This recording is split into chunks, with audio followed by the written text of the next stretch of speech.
On a small island in southeast Alaska, we've been able to develop a healthcare system that provides exceptional world-class care.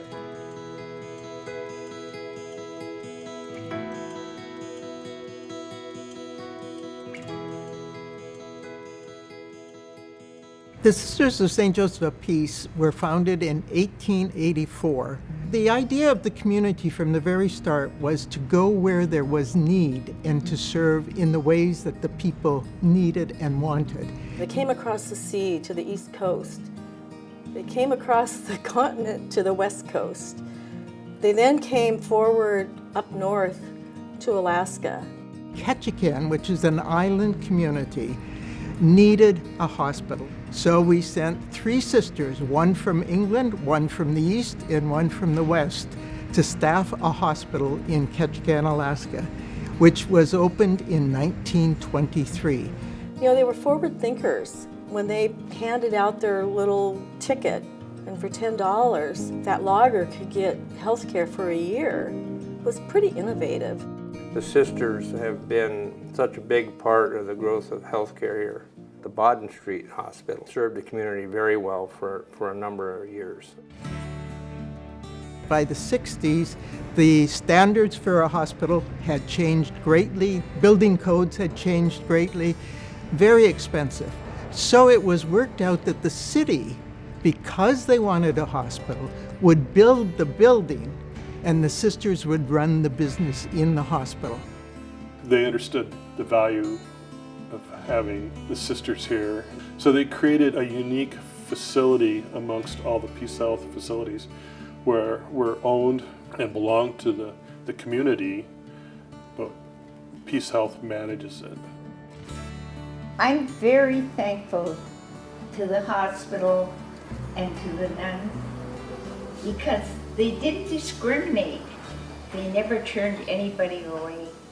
With their strength and determination and tenacity and commitment to our community, this is why we have what we have today.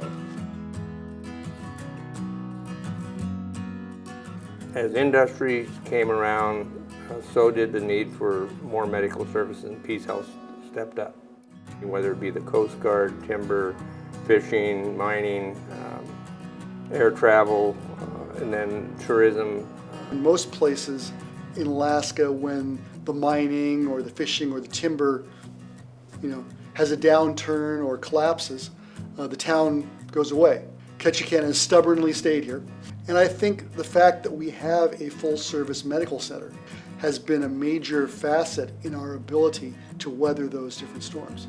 Now we have the cruise industry. When you get 1.3 million people coming into your community, you're going to have some healthcare issues.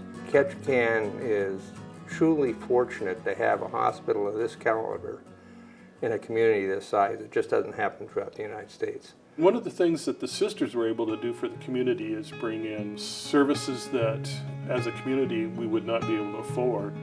For the small hospital that it is, it has extraordinary services available to the community.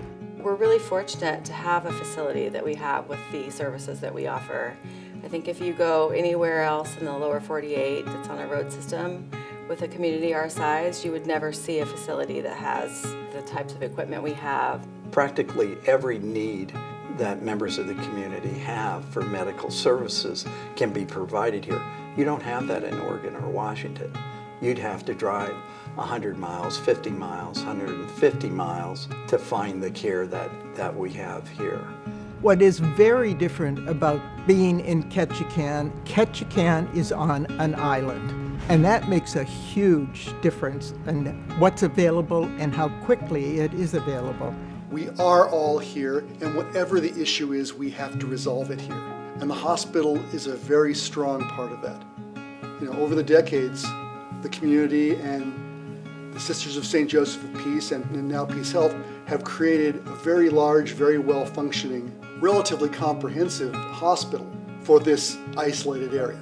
We can't just get in an ambulance, and go a half an hour or an hour to the next facility. So the fact that we're remote, you only can get here by boat or plane, I think has been the impetus for the hospital growing to the level it had. The hospital here is one of the best trauma hospitals anywhere because over decades, they've had to deal with that. You know, the fishing industry, the timber industry, the mining industry. These are all industries that unfortunately led themselves to trauma, serious trauma, life-threatening trauma. When you're an island community, when there is a crisis, when somebody is in need, people reach out and work together. What I have seen over the years is the rallying for people who are in times of need.